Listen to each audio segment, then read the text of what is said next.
এই হলো প্রতাপগড় রাজ্য। আর এই রাজ্যের রাজা হলেন রাজা প্রতাপাদিত্য। রাজা প্রতাপাদিত্যের আমলে তার রাজ্য ও তার প্রজারা সুখে শান্তিতে বাস করত। রাজা প্রতাপাদিত্য ছিলেন খুবই শান্ত, ধীর স্থির ও প্রজাবৎসল রাজা। আর ইনি হলেন রানী চন্দ্রবালা। রানী চন্দ্রবালা ছিলেন পর্বত দেশের রাজকন্যা। তিনিও তার স্বামীর মতো খুবই ধীর স্থির ও প্রজাবৎসল রানী ছিলেন। কিন্তু রাজ্যে সুখ থাকলেও রাজার প্রাসাদে কোনো সুখ ছিল না, কারণ রাজা ও রানীর কোলে কোনো সন্তান ছিল না। আর এই জন্যেই রানী চন্দ্রমালা সব সময় মনমরা হয়ে থাকতো। কি হয়েছে রানী, তুমি এমন মনমরা হয়ে আছো কেন? আমি কি কোনোভাবে তোমাকে কষ্ট দিয়েছি? না না মহারাজ, আপনি আমাকে কোনো কষ্ট দেননি। কষ্ট তো আমি আপনাকে দিয়ে যাচ্ছি। আমাদের বিয়ের এতগুলো বছর কেটে গেল, কিন্তু তবুও আমি আপনাকে একটা সন্তানের মুখ দেখাতে পারলাম না। আমার মতো নারীর যে বেঁচে থাকার থেকে মরে যাওয়াই শ্রেয় মহারাজ, মরে যাওয়াই শ্রেয়। ছি রানী, এটা তুমি কি বললে? সব সময় একটা জিনিস মাথায় রাখবে, তুমি আমাকে উত্তরাধিকার দিতে পারলে আর না পারলে তাতে আমার কোনো দুঃখ নেই। তুমি আমার কাছে সব থেকে দামি। আর তুমি অত ভেঙে পড়ো না রানী। আমি একজন সাধু বাবার কথা জানি, উনি ত্রিকালজ্ঞ। আমি শুনেছি উনি সবার মনের আশা পূর্ণ করেন। সত্যি সত্যি মহারাজ? সেই সাধু বাবা কোথায় থাকেন মহারাজ? আমি তার কাছে যেতে চাই মহারাজ। উনি থাকেন পূবের জঙ্গলে, কিন্তু আমি তোমাকে ওই জঙ্গলে যেতে দেব না রানী, কারণ ওই জঙ্গলে অনেক রাক্ষস খুক্ষস ঘুরে বেড়ায়। আমি কাল নিজেই যাব ওই জঙ্গলে, যে সাধু বাবার সাথে দেখা করে আসব আর তার আশীর্বাদও নিয়ে আসব। তুমি অত চিন্তা করো না রানী, দেখবে সব একদিন ঈশ্বরের কৃপায় ঠিক হয়ে যাবে। আচ্ছা ঠিক আছে মহারাজ, তাহলে আপনি কালকে ভোর ভোরই বেরিয়ে পড়বেন।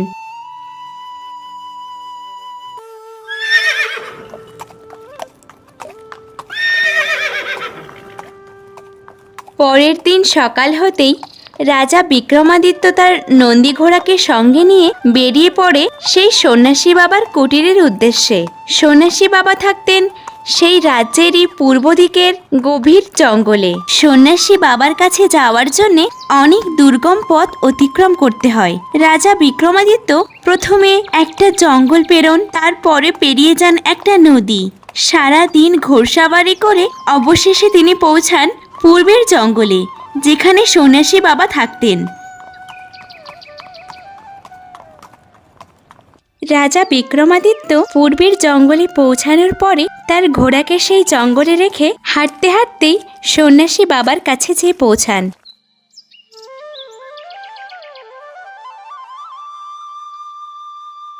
প্রণাম বাবা, আমি প্রতাপগড় রাজ্যের রাজা বিক্রমাদিত্য। আমি আপনার কাছে এসেছি আমার জীবনের অনেক সমস্যা নিয়ে বাবা। আমার বিবাহের এতগুলো বছর কেটে গেল, কিন্তু এখনো আমরা সন্তানের মুখ দেখতে পাইনি। আমাদের যদি সন্তান না হয় তাহলে আমাদের রাজ্য যে উত্তরাধিকার শূন্য হয়ে যাবে। তাহলে আমার পরে রাজা কে হবে বলুন? তাহলে আমার পরে রাজ সিংহাসনে কে বসবে? আমার উপরে দয়া করুন বাবা, আপনার অনেক ক্ষমতা, আমি অনেক শুনেছি আপনার বিষয়ে। শান্ত হ বাছা, আমি জানি তোর কি সমস্যা। চিন্তার কিছু নেই, তোর আর রানীমায়ের কোল জোরে একটা ফুটফুটে রাজপুত্রের জন্ম হবে, আর সেই রাজপুত্র হবে খুবই পবিত্র আর শক্তিশালী। কিন্তু আমি দিব্যচোখে দেখতে পাচ্ছি কিছু মাসের মধ্যে তোর রাজ্যে নেমে আসবে অশুভ শক্তির ঘন কালো ছায়া। কিন্তু তুই চিন্তা করিস না, তোর এই বিপদের দিনে তোর রাজ্যকে বাঁচাবে তোরই পুত্র। তোর আর তোর রাজ্যের ভাগ্যের জন্য তোর পুত্র সৌভাগ্য ডেকে আনবে। তাই তো নিশ্চিন্তে বাড়ি যা। যথার্থ বাবা, আপনার কথা শুনে আমার এই ভারী মনটা একদম হালকা হয়ে গেল। আমার পুত্র জন্মানোর পর আমি আপনার কাছে আগে আসবো বাবা, আমার প্রণাম নেবেন। এরপর রাজা সাধু বাবাকে প্রণাম জানিয়ে সেখান থেকে চলে আসে। আর তার কিছুক্ষণের মধ্যেই সূর্য অস্ত যেয়ে সন্ধ্যা নেমে আসে।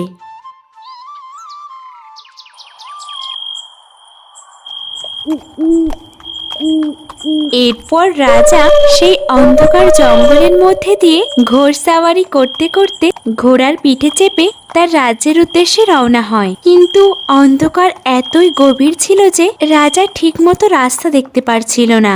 আর এই জন্যেই বেশ কিছুক্ষণ পরে রাজা পৌঁছে গেল এক অন্য ঘন অরণ্যের মধ্যে। আসলে এই বনটি হলো শাকচুন্নী মায়াবতীর বন। শাকচুন্নী মায়াবতী এই বনের আরো গভীরে একটা কুঠির বানিয়ে থাকতো, আর জঙ্গলে যেই আসতো না কেন তাকে পথ ভুলিয়ে তার কুঠিরে নিয়ে আসতো, আর কুঠিরে নিয়ে এসে তার ঘাড় মোটকে রক্ত খেত। রে, আজ এতদিন পরে একটা মানুষকে বাগে পেয়েছি। আজকে ওর ঘাড় মোটকে খেয়ে আমার এতদিনের খিদের জ্বালা মেটাবো। তো কোনো সাধারণ মানুষ নয়, ও তো মহারাজা। যদি ওকে মায়ের জালে ফাঁসিয়ে বিয়ে করে নিতে পারি না, তাহলে ওর রাজ্যের সব মানুষগুলোকে একদিনে খেয়ে নিতে পারবো। হ্যাঁ, সেটাই বরঞ্চ ভালো হবে। ওই রাজাটাকে আগে ফাঁসিয়ে ওর রাজ্যে যেতে হবে। প্রথমে ওর রাজ্যের সব মানুষকে খাবো, তারপরে না হয় ওই রাজাটাকে খেয়ে নেব। কিন্তু আমার এই রূপ দেখে তো রাজা আমাকে বিয়েও করবে না, ও রাজ্যেও নিয়ে যাবে না। তাহলে এক কাজ করি, একটা অপ্সরার রূপ ধারণ করি, যে তো আমাকে পছন্দ করবে না। এরপর ভয়ঙ্কর মায়া শাকচুন্নী তার সেই শাকচুন্নী রূপ থেকে মায়া বলে এক অপরূপ সুন্দর নারীতে পরিণত হয়। আর তারপরে সে যায় মহারাজাকে মায়ার জালে ফাঁসিয়ে তার কুঠিরে আনতে। শাকচুন্নী মায়াবতী যখন রাজার কাছে যেয়ে পৌঁছালো, তখন রাজা এত গভীর রাতে এই ঘন জঙ্গলে এত অপরূপ সৌন্দর্যের অধিকারী একজন মেয়েকে দেখে অবাক হয়ে গেল। আর শাকচুন্নী মায়াকে রাজা জিজ্ঞাসা করলো, এ কি সুন্দরী, তুমি কে? আর এত রাতে এই ঘন জঙ্গলে কি করছো? আমি মায়াবতী, আর আমি এই জঙ্গলেই বসবাস করি। তা আপনি বুঝি পথ হারিয়ে এখানে এসেছেন? হ্যাঁ সুন্দরী, তুমি ঠিক ধরেছো। আমি হলাম প্রতাপগড় রাজ্যের রাজা, আর এই জঙ্গলে এক বিশেষ দরকারে আমি এসেছিলাম। কিন্তু বাড়ি ফেরার পথে সন্ধ্যা হয়ে যাওয়ায় পথ ভুলে আমি এই জঙ্গলে একটা আশ্রয়ের খোঁজে এসেছি। তা রাজামশাইয়ের যদি কোনো সমস্যা না থাকে, আমার কুঠিরেই আপনি বিশ্রাম নিতে পারেন। না না সুন্দরী, এটা তুমি কি বলছো? আমার কোনো সমস্যা নেই। আচ্ছা ঠিক আছে, চলো তোমার কুঠিরেই যাই। আজ রাতে বিশ্রাম নিয়ে কাল ভোর ভোর আমি রওনা দেব। এরপর মায়া শাকচুন্নী আর রাজামশাই মায়া শাকচুন্নির কুটিরের দিকে রওনা হয়। আসলে রাজামশাইয়ের প্রথম দেখাতেই মায়া শাকচুন্নিকে পছন্দ হয়ে যায়, আর এই জন্যই সে তার কুঠিরে যেতে রাজি হয়ে যায়। এরপর বেশ কিছুক্ষণ হাঁটার পরে মায়া শাকচুন্নি ও মহারাজা তার কুঠিরে এসে পৌঁছায়। মহারাজ, এটাই হলো আমার কুঠির। আপনি ঘরে যেয়ে বসুন, আমি আপনার খাবারের ব্যবস্থা করছি।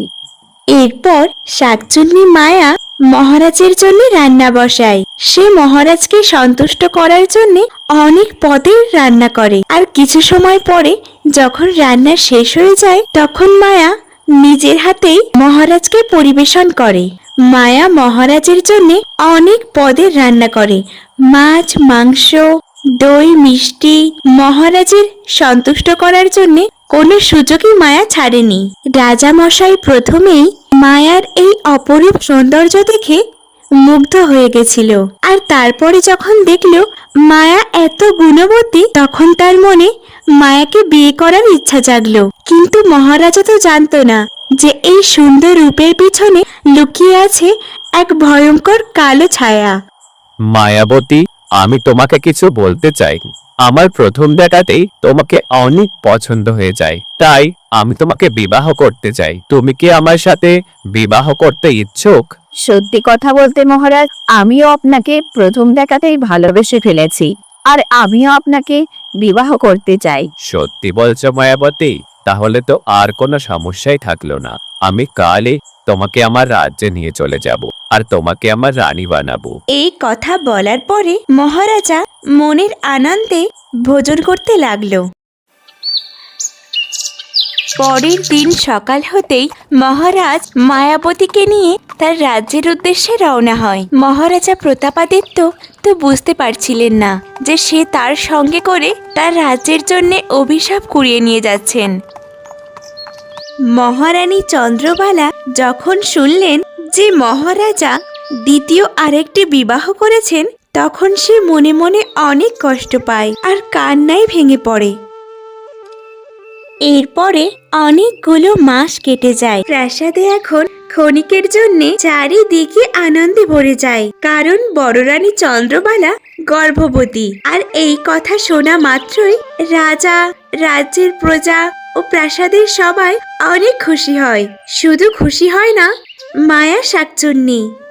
আরে এটা কি হলো? বড় রানী যে গর্ভবতী, পথের কাটা আরো একটা বেড়ে গেল। আর চুপ করে বসে থাকা যাবে না।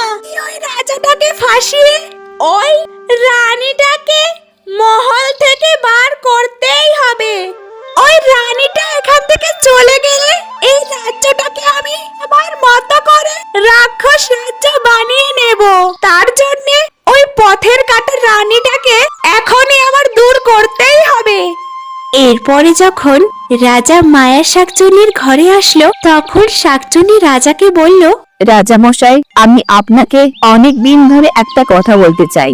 আমি আপনাকে আমার নিজের জীবনের থেকেও ভালোবাসি, তাই আমি আপনার সাথে আর অন্য কোনো নারীকে সহ্য করতে পারছি না, এমনকি বড় রানীকেও নয়। তাই আমি চাই বড় রানীকে আপনি এই প্রাসাদ থেকে বার করে দিন। এটা তুমি কি বলছো মায়াবতী?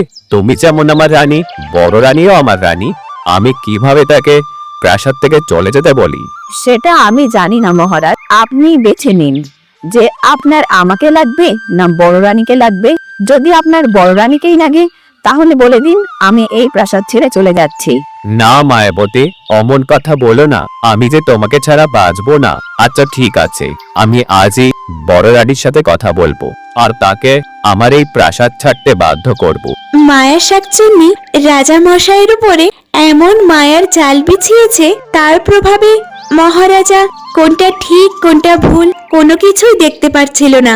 সে শুধু মায়া শাকচুন্নির ইশারায় নাচছিল। বড় রানী চন্দ্রবালা তখন উদাস মনে আকাশের দিকে তাকিয়েছিল।